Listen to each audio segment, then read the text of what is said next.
Hey everybody, welcome back. If you're joining us afterwards or if you're joining us live, Becky, Carolyn, there may be others. Thanks for being with us. We kind of wanted to use today as a wrap-up. We've been in these two letters called the Pastoral, two of the three letters. We did not go through Titus, which I would encourage you to do, though if you do that, I think you will see that in many ways it reads a lot like 1st and 2nd Timothy. Different recipient, slightly different issues, but many of the same themes. And then at the end of this very short discussion, we'll also give a little bit of a preview of what may be happening in the future as we continue with the Bible study. We're going to be on hold for a little while and then pick up with another study as we move on. But Michael, as we bring these two books, I think I said this as we opened this study weeks ago, I really appreciate, when you read the words of a mentor to a younger worker in the church as a person who works in a church, I think it gives you an opportunity to see a lot of the wisdom that Paul displays. I think there's a comfort in these letters for me because they seem familiar. There's crazy stuff happening. There's people who are unhappy. There's people who are doing good things. There's people who are saying something that Timothy needs to go put in check. It feels like real life, and I think maybe that's what some people don't like about these letters is that they're a little bit messy. But as a person who regularly bumps into the humanness of this thing we call church, for me it feels a little bit like home. It feels familiar, and to watch Paul try to help Timothy navigate it, is instructive, I think. I don't know how devotional these are, but to me, from my vantage point, they're really interesting. Yeah, I do think they are familiar. That's maybe a good word, Clint. I think that the pastoral letters find a way of speaking the gospel in the common, which is a really helpful place to live. It may not surprise you now that we've come to the end of 1st and 2nd Timothy that actually, for a number of reasons, these letters have generally not been raised very high by Bible scholars. One of those reasons is the providence, or in other words, who wrote it. There's some debate about, the vocabulary that's in these books as it relates to Paul's other letters. And there's a very ancient tradition of writing letters in the name of a very influential or famous person. And so there's some argument as to that. There's also some argument as to the theological weightiness of this. Certainly, if you put 1st and 2nd Timothy next to Romans and you're looking for theological content, you're going to find more in Romans than you're going to find here. So for those and many other reasons, these letters have often found themselves at the cross-section of the scholarly conversation, sort of being pushed down a little bit. And to whatever extent that's true, I think it's unfortunate. It's maybe a reflection of when academics study the scriptures, they bring their own frame. Naturally, we all do, and they would bring the academic frame to the text. Their questions are going to be more academic. Their theological inquiries are going to be more heady just by nature of the things that they do every day. But to the point, along aside here, to get to your point, Clint, I think when pastors read these letters, when lay people in the church read these letters, I think it's very, very easy to get connected to Paul's engine. It's easy for us to understand why this matters, because for people in the church, we know how quick and easy relationships can turn, how quick misunderstandings happen, how many times we find ourselves wrestling with how do we address this circumstance, or where do we find ourselves on this particular issue. Those are the things that dominate the attention for those in that area of the kingdom. And I just think Paul's letters here reminds us, Clint, that it's not getting it right every time. It's not being theologically powerhouses as a church. It's rather being faithful to the gospel that we've received and faithful to the people who we're called to love. And that looks like very practical works of service and compassion. And it's amazing how Paul can shift between beautiful sort of prayers. He can switch between devotional meditation. And then he switches right into, and you need to be quiet. and he names a person. It's just that's the kind of work of church, and I think, to your point, it's very relatable to our experience.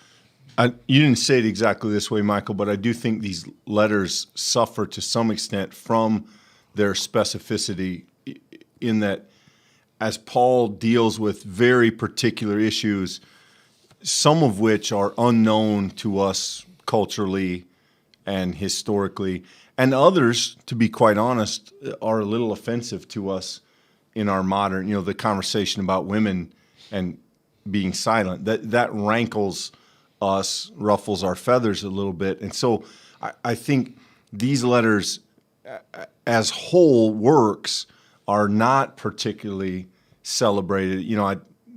I think you're going to find very few people who are just normal, everyday church folks who say, "Oh, my favorite letter, 1st or 2nd Timothy." Having said that, I think most people who have been in church for a while are going to recognize verses like, "Let no one despise your youth," and "As for you, man of God, shun these things," and people suffer from itching ears, and some of those beautiful descriptive verses that Paul gives us along the way. I do think these letters are instructive in a different way. They're helpful as we look back on the history of the church. I think they're, depending where you land on the issue of authorship, I think they're insightful in regard to Paul and his take on things, his approach to things, though if you don't think he wrote these letters, that probably doesn't hold a lot of weight. But I'm glad we continue to interact with them. I do think there's wisdom in them, particularly for the challenge of how we live together as church and how we maintain some theological unity in the midst of differences of opinion and differences of perspective. I think there's good. These are not problem-free books. There's some difficult interpretation that they call for. I'd be cautious with people who take these books as rubber stamps. I don't think they're intended. Well, I don't think they should be used that way. I can't speak for how they're intended. I don't think that's a good way to read them. But I do think if you listen to them patiently, I think they can speak to you. And I don't know they're not, if in fact they are Paul, they're not Paul at his absolute best, but there's moments where Paul is really, really good in them. And I think that's worth something. I'm just going to completely admit to you right from the start here, I'm shoehorning something in here. I think it fits, but it's pretty shoehorned. By way of thinking in conclusion, a thing that I have been thinking recently, Clint, is in some ways how sitting down in a process like this and studying 1st and 2nd Timothy, taking months to do that, on one hand, it gives you the opportunity to slow down, to hear the words both spoken, and also some of that deeper theology and life that lives behind the scriptures. That's a beautiful invitation. On the other hand, what's striking to me as I look at sort of the analytics of people who join us in the conversation, it's interesting. You can see as we went through Genesis, we gained numbers. And as we went to 1st and 2nd Timothy, people, we came to summer and that kind of thing too, but people sort of dropped out of those conversations. And I was reflecting on that, and it strikes me, the commonness of the gospel presented in 1st and 2nd Timothy is really not as interesting as some of the other more flamboyant stories or teachings in the Bible. It looks like the living of everyday faith, the kind of persevering one step after the other. And I'm not suggesting that's not attractive. I think the gospel gives us a way of living that's very attractive. But there's a very commonness, that's the word I keep landing on, to texts like this that I think is important. It's important as Christians to know that faith lived on the normal day in normal seasons is as much faith as you have at the mountaintop or you have at the place of deepest, darkest sort of deconstruction. I mean, it is good to live your faith with the simple. And that is in many ways, I mean, we pull out some things. You mentioned the words to women and things like this. I mean, we certainly find occasions in both of these letters to see our cultural differences with the original first generation church. But by and large, Clint, I think what I see in these texts is just a kind of groundedness that is worth admiring and living into, because that's where the majority of our life is spent. And that's a good thing. Yeah,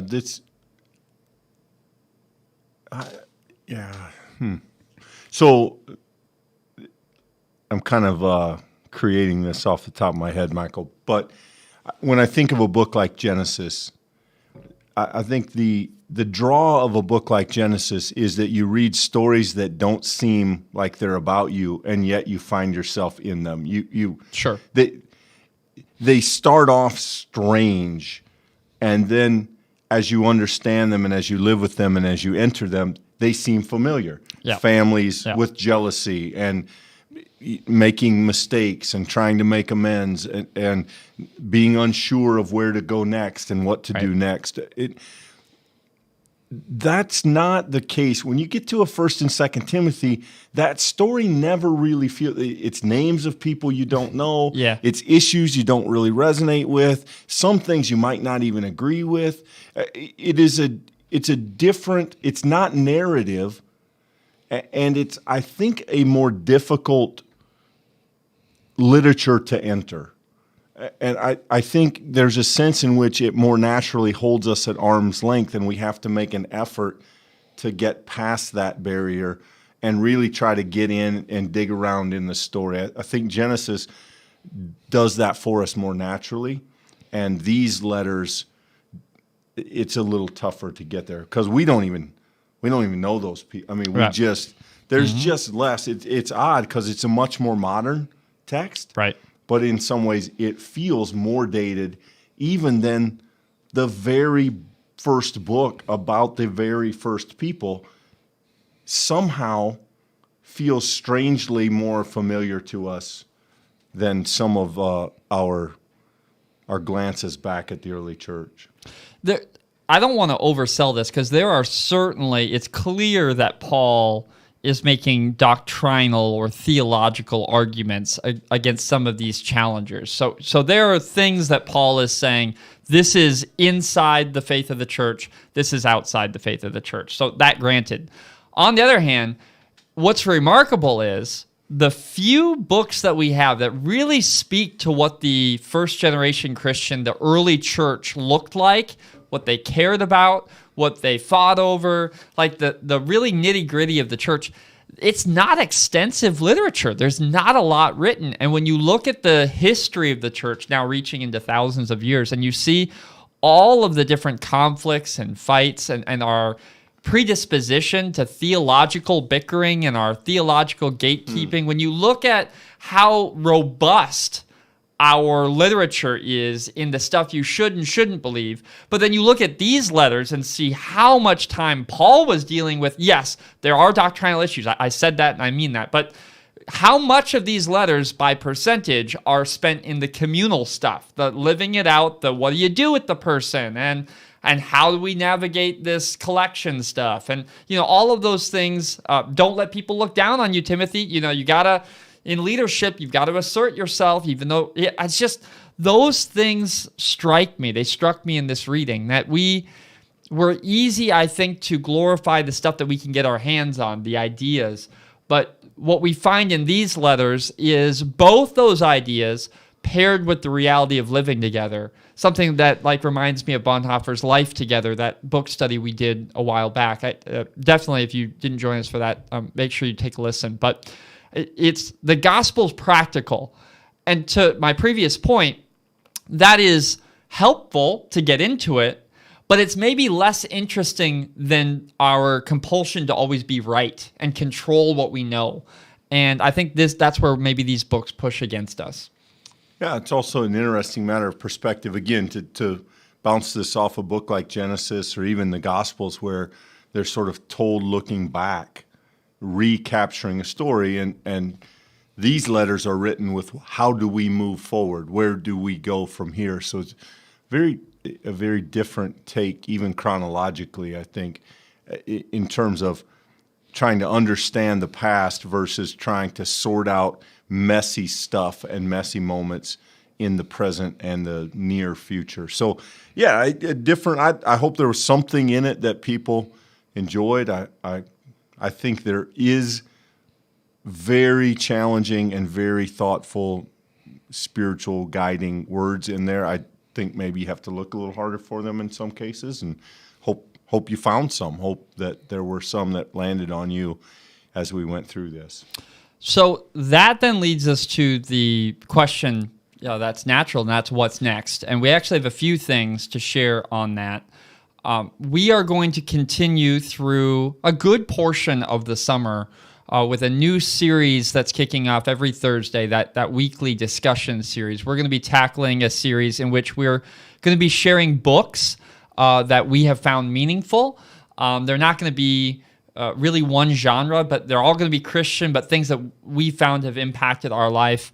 And the idea is lots of people like to read in the summer, and there might be a book in there that has made a difference for us that you might enjoy as well. And so our first one's going to release, Clint, tomorrow, and that's going to be going for 5-6 weeks, something like that. And that's going to happen every Thursday. But in terms of the Bible study, we're kind of looking ahead a ways before we kick that off again. Yeah, we'll be taking a break for a while. We come back together. We think we're going to try to recapture that idea of being in the Old Testament, being in some narrative. And there were suggestions as we finished Genesis to just move forward with Exodus. The timing on that was a little tougher. So we're going to circle back and this fall commit ourselves, or late summer, early fall, commit ourselves to Exodus. And we'll tell you more about that as we get to it. In fact, we may even release what you're hearing right now in a sort of condensed video about the future. But the next time we gather, and we'll let you know when that is, we plan to make our way through the book of Exodus. Yeah, I think there's some exciting conversations, and I had not thought of, I'm actually going to be giving some thought to your previous point there. I'm still wrestling with that, actually. The idea that the pastoral letters point us forward is an incredibly important insight as the church seeks to be faithful to our ministry today, because so much of the church has built our life together on the idea of capitalizing on what was. So we've thought of tradition as a very reliable guide, and tradition as Reformed people matters deeply. But I think to capture the idea that faith is always lived in real bodies, in real time, in real context, that matters a lot. And so I'm excited for some of the thought that's being put into some of the conversations that are going to be had next fall and maybe even into next spring, which I think is going to take very seriously those questions about what does it look like to embody the concerns we've seen in these pastoral letters in a real-life living contemporary church. How do we continue to seek to be faithful to the timeless truth of Jesus Christ, lived out in an incarnational or enfleshed reality in our present moment? I think that's really helpful. So Exodus will help us there when we get there, but I think there's some exciting stuff to come next fall. So hope you'll join us for it. Yeah, we'll keep you posted, and thanks for being a part of it with us.